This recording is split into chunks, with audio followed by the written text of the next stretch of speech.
ഇത്രയും നേരം നമ്മൾ ബയോടെക്നോളജിയുടെ ആപ്ലിക്കേഷൻസ് ആണ് ഡിസ്കസ് ചെയ്തത്. ഏതൊക്കെ ഫീൽഡിലാണ് നമ്മൾ ബയോടെക്നോളജി അപ്ലൈ ചെയ്യണമെന്ന് നമ്മൾ പഠിച്ചു. സോ അഗ്രികൾച്ചറിൽ നമ്മൾ പഠിച്ചു, ഹെൽത്ത് കെയർ, അതുപോലെ medicine.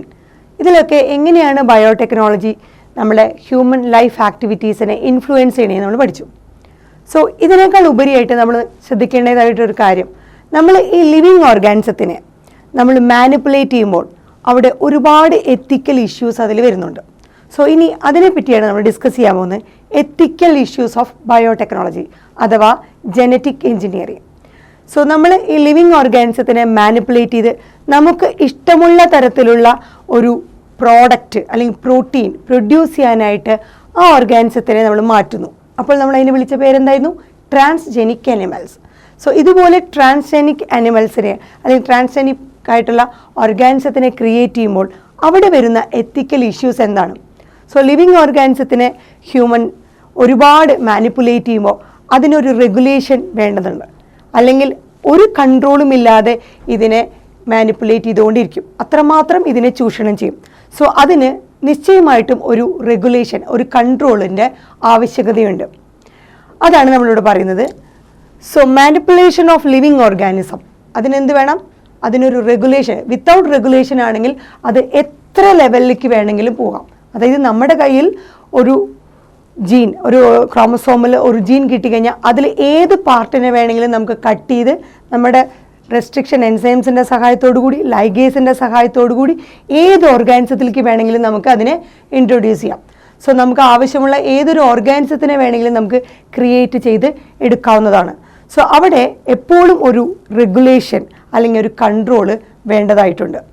So we have to evaluate morality of all human activities that harm living organism. So ഇവിടെ നമ്മുടെ മനുഷ്യൻ്റെ മൊറാലിറ്റി അത് നമ്മൾ പ്രത്യേകം ശ്രദ്ധിക്കേണ്ടതാണ്.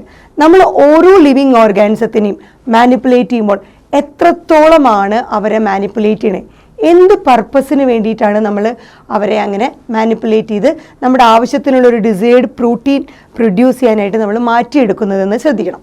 സോ നമ്മൾ ഒരു എത്തിക്കൽ സ്റ്റാൻഡേർഡ് നിർബന്ധമായിട്ടും ഫോളോ ചെയ്തിരിക്കണം. ഓരോ വട്ടവും ഓരോ ലിവിങ് ഓർഗാനിസത്തിനെയും നമ്മൾ ഉപയോഗിക്കുമ്പോഴും അതിലൊരു എത്തിക്കൽ സ്റ്റാൻഡേർഡ് വേണം. അല്ലെങ്കിൽ ഓരോ ലിവിങ് ഓർഗാനിസത്തിനെയും നമ്മൾ അറിഞ്ഞുകൊണ്ട് തന്നെ മാക്സിമം ചൂഷണം ചെയ്യുകയായിരിക്കും. അങ്ങനെ ഒരുപക്ഷെ ആ ലിവിങ് ഓർഗാനിസത്തിൻ്റെ വംശം തന്നെ ഇല്ലാണ്ടായേക്കാം. സോ ഈ മൊറാലിറ്റിക്കും അപ്പുറം വേറെ ഇമ്പോർട്ടൻ്റ് ആയിട്ടുള്ള കാര്യം, ഇതിൽ നിന്ന് കിട്ടുന്ന ബയോളജിക്കൽ സിഗ്നിഫിക്കൻസ് എന്താണ്, അതും ഇമ്പോർട്ടൻ്റ് ആയിട്ട് നമ്മൾ ശ്രദ്ധിക്കേണ്ടതായിട്ടുണ്ട്. സോ നമുക്ക് ഈ പറഞ്ഞ ഏത് ലിവിങ് ഓർഗാനിസത്തിനെയും നമ്മൾ മാനിപ്പുലേറ്റ് ചെയ്യുന്നത് ഒരു ഹ്യൂമൻ വെൽഫെയറിന് വേണ്ടിയിട്ടായിരിക്കണം. എന്നാൽ ആ ഹ്യൂമൻ വെൽഫെയർ എന്ന് പറയുന്നത് എല്ലാ ലിവിങ് ഓർഗാനിസത്തിനെയും ഒരു കൺട്രോളും ഇല്ലാതെ ഏത് രീതിയിലും ഉപയോഗിക്കാം എന്നുള്ളതല്ല. സോ ജനറ്റിക് മോഡിഫിക്കേഷനിലൂടെ നമ്മൾ ക്രിയേറ്റ് ചെയ്യുന്ന ഓരോ ഓർഗാനിസവും നമുക്ക് ഒരുപാട് രീതിയിൽ മാനിപ്പുലേറ്റ് ചെയ്ത് അതിലൊരു ബാഡ് ഇഫക്റ്റ് നമ്മുടെ ഇക്കോസിസ്റ്റത്തെ നമ്മൾ ക്രിയേറ്റ് ചെയ്യാൻ പാടുള്ളതല്ല. സോ അതായത് ജനറ്റിക് മോഡിഫിക്കേഷൻ നമ്മൾ നടത്തുമ്പോൾ എന്താണ് സംഭവിക്കുന്നത്, നമ്മൾ ഒരു അൺപ്രിഡിക്റ്റബിൾ ആയിട്ടുള്ള റിസൾട്ട്സ് നമുക്ക് മേ ബി നമ്മളത് ഒബ്സർവ് ചെയ്യേണ്ടി വരും. നമ്മളൊരു ക്രൈജീനെ കുറിച്ച് പഠിച്ചു, BT ടോക്സിൻ ജീൻ. സോ ഈ ക്രൈജീൻ അല്ലെങ്കിൽ BT ടോക്സിൻ ജീൻ നമ്മൾ പ്ലാന്റ്സിലേക്ക് ഇൻട്രൊഡ്യൂസ് ചെയ്യുമ്പോൾ ആ ജീൻ ഒരു പക്ഷേ ഒരു വൈൽഡ് വെജിറ്റേഷനിലേക്ക് പാസ് ചെയ്യാനുള്ള ഒരു സാധ്യതയുണ്ട്. അതുപോലെ ഈ പറഞ്ഞ ട്രാൻസ്ജെനിക്കായുള്ള പ്ലാന്റ്സുകളെ ഇൻസെക്റ്റുകൾ നിന്ന് ഫീഡ് ചെയ്ത് മേ ബി പോളൻ കൺസ്യൂം ചെയ്യാനായിരിക്കാം, അല്ലെങ്കിൽ other parts of the plant body consume ചെയ്യാനായിരിക്കാം. അപ്പോഴൊക്കെ ഒരു പക്ഷേ ഈ ഇൻസെക്റ്റ് മേ ബി ഈ പറഞ്ഞ ടോക്സിക് ഇഫക്റ്റ് കാരണം കിൽ ചെയ്യപ്പെട്ടേക്കാം. അതുപോലെ തന്നെ ആ പോളിനേറ്റേഴ്സ് അങ്ങനെ തന്നെ ഇല്ലാണ്ടായേക്കാം. അത് ഒരുപാട് നമ്മുടെ ഇക്കോസിസ്റ്റത്തിനെ എഫക്റ്റ് ചെയ്യും. അതുപോലെ ഈ ട്രാൻസ്ജെനിക് പ്ലാന്റുകളുടെ ഫുഡുകൾ നമ്മൾ ഹ്യൂമൻസോ അല്ലെങ്കിൽ അനിമൽസോ യൂസ് ചെയ്യുകയാണെങ്കിൽ ഒരു പക്ഷേ നമുക്ക് അലർജിക്കോ അല്ലെങ്കിൽ ടോക്സിക് ഇഫക്റ്റുകളോ പ്രൊഡ്യൂസ് ചെയ്തേക്കാം.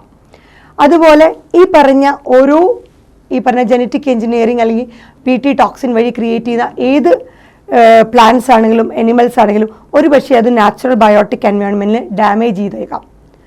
സോ നമുക്ക് അൺപ്രിഡിക്റ്റബിൾ ആയിട്ടുള്ള ഒരുപാട് റിസൾട്ടുകൾ ഈ പറഞ്ഞ ജനറ്റിക് മോഡിഫിക്കേഷൻ ഓഫ് ഓരോ ഓർഗാനിസം നമുക്ക് ക്രിയേറ്റ് ചെയ്തേക്കാം. സോ അതിന് നിശ്ചയമായിട്ടും നമുക്ക് എന്ത് വേണം, അതിനൊരു റെഗുലേഷൻ വേണം. എന്ത് പർപ്പസിന് വേണ്ടിയിട്ടാണ് നമ്മൾ ആ ലിവിങ് ഓർഗാനിസത്തിനെ യൂട്ടിലൈസ് ചെയ്യുന്നത്, അതിൽ നിന്ന് എന്ത് പ്രോഡക്റ്റാണ് കിട്ടുന്നത്, ആ പ്രോഡക്റ്റ് എത്രമാത്രം ഹ്യൂമൻ വെൽഫെയറിന് വേണ്ടിയിട്ടുള്ളതാണ്, ഇങ്ങനെ ഒരുപാട് കണ്ടീഷൻസ് നോക്കിയിട്ട് മാത്രമേ നമ്മൾ ഇതുപോലെ ഒരു ജനറ്റിക് മോഡിഫിക്കേഷൻ ചെയ്യാൻ പാടുള്ളതുള്ളൂ. സോ ബയോളജിക്കൽ സിഗ്നിഫിക്കൻസ് നമ്മൾ കൺസിഡർ ചെയ്യുന്നതിൻ്റെ ഒപ്പം തന്നെ പറയുകയാണെങ്കിൽ, so genetic modification of organism unpredictable results ആണ് തരുന്നത്. നമ്മൾ പറഞ്ഞു നമുക്ക് ഒരിക്കലും പ്രിഡിക്റ്റ് ചെയ്യാൻ പറ്റില്ല, എപ്പോഴും അഡ്വാൻറ്റേജസ് മാത്രമേ ഉണ്ടാവുള്ളൂ. ഇപ്പോൾ നമ്മൾ കുറച്ച് ഡിസഡ്വാൻറ്റേജും ജനറ്റിക് മോഡിഫിക്കേഷൻ്റെ ഡിസ്കസ് ചെയ്തു. So when such organism introduce into the ecosystem, നമ്മൾ പറഞ്ഞ പോലെ അൺപ്രിഡിക്റ്റബിൾ പോളിനേറ്റേഴ്സ് ഇല്ലാണ്ടാവും. അതുപോലെ ഒരുപാട് ടോക്സിക് അല്ലെങ്കിൽ അലർജിക് ഇഫക്റ്റുകൾ ഹ്യൂമൻ ബീയിങ്സിലും അതുപോലെ എനിമൽസിലും ഉണ്ടാവും. നാച്ചുറലായിട്ടുള്ള ബയോട്ടിക് എൻവയോൺമെൻറ്റിൽ ഡാമേജ് ഉണ്ടാവും. അതുപോലെ ഈ നമ്മൾ കഴിക്കുന്ന ഈ ട്രാൻസ്ജനിക് ആയിട്ടുള്ള ഫുഡുകൾ വഴി ആ ഫുഡ് നിന്ന് ഈ ട്രാൻസ്ജനിക് ജീൻ ഹ്യൂമൻ ഗട്ടിൽ കയറിയിട്ട് അത് സെയിം കൈൻഡ് ഓഫ് പാത്തജനിലേക്ക് കയറി ആ പാത്തജനും ഇതുപോലെ റെസിസ്റ്റൻറ്റ് ആൻറ്റിബയോട്ടിക് റെസിസ്റ്റൻസ് എന്ന് പറഞ്ഞ എബിലിറ്റി നേടാനുള്ള സാധ്യതയുണ്ട്. ബിക്കോസ് നമ്മൾ ഇൻട്രൊഡ്യൂസ് ചെയ്യുന്ന ഓരോ ഈ ജീനിൻ്റെ കൂടി നമ്മൾ ഒരു പ്ലാസ്മിഡുമായിട്ട് അതിനെ കമ്പൈൻ ചെയ്യുന്നുണ്ട്. അതിനെ തിരിച്ചറിയാനായിട്ട് നമ്മളൊരു ആൻറ്റിബയോട്ടിക് റെസിസ്റ്റൻസ് എന്ന് പറഞ്ഞ സെലക്റ്റബിൾ മാർക്കർ യൂസ് ചെയ്യുന്നുണ്ട്. ഈ ആൻറ്റിബയോട്ടിക് റെസിസ്റ്റൻസ് എന്ന് പറഞ്ഞ ജീൻ നമ്മൾ ആ ട്രാൻസ്ജനിക് ആയിട്ടുള്ള ഫുഡിനെ കൺസ്യൂം ചെയ്യുമ്പോൾ നമ്മുടെ ഹ്യൂമൻ ഗട്ടിൽ കയറി നമ്മുടെ ഹ്യൂമൻ ഗട്ടിലുള്ള ആ പാത്തജന് ഇതേ ആൻറ്റിബയോട്ടിക് റെസിസ്റ്റൻസ് കിട്ടാനുള്ള സാധ്യതയുണ്ട്. അപ്പോൾ ആ പാത്തജനെ നമ്മുടെ ബോഡിയിൽ നിന്ന് നമുക്ക് റിമൂവ് ചെയ്യാൻ പിന്നീട് പറ്റില്ല. So GEAC genetic engineering approval committee. So ഇതുപോലെ ജനറ്റിക് മോഡിഫിക്കേഷൻ കൺട്രോൾ ചെയ്യാനായിട്ട് കൊണ്ടുവന്ന ഒരു ഇന്ത്യൻ ഗവൺമെൻറ്റിൻ്റെ ഓർഗനൈസേഷനാണ് GEAC genetic engineering approval committee. So ഈ ജനറ്റിക് എഞ്ചിനീയറിംഗ് അപ്രൂവൽ കമ്മിറ്റി ഓരോ ജനറ്റിക് മോഡിഫിക്കേഷനും അതുപോലെ ഇതുപോലെ റിക്കോമനന്റ് DNA ടെക്നോളജി വഴി എന്ത് പ്രോഡക്റ്റുകൾ പ്രൊഡ്യൂസ് ചെയ്യുമ്പോഴും ചില കാര്യങ്ങൾ പാലിക്കേണ്ടതായിട്ടുണ്ട്. അവരാണ് ഈ ഡിസിഷൻസ് എടുക്കണേ, ഇതിനെ നമ്മൾ പ്രൊസീഡ് ചെയ്യണോ വേണ്ടയോ. എന്താണ് അവർ? Validity of GM research, genetic modification അതിൻ്റെ റിസർച്ചിൻ്റെ വാലിഡിറ്റി എത്രത്തോളമുണ്ട്, ഈ ഒരു പ്രോഡക്റ്റ് നമ്മൾ പ്രൊഡ്യൂസ് ചെയ്യുമ്പോൾ അതിന് എത്രത്തോളം വാലിഡിറ്റി ഉണ്ട്, ഇത് എത്ര കാലം വരെ മുന്നോട്ട് പോകുന്നതാണ്, അതുപോലെ അതിൻ്റെ ഇമ്പാക്റ്റുകൾ അതിൻ്റെ പോസിറ്റീവ് ആൻഡ് നെഗറ്റീവ് ഇമ്പാക്റ്റുകൾ എത്രത്തോളം ലെവലിൽ പോകുന്നതാണ്. സോ എല്ലാ തരത്തിലുള്ള വാലിഡിറ്റിയും ഈ റിസർച്ചിൽ നമ്മൾ നോക്കേണ്ടതായിട്ടുണ്ട്.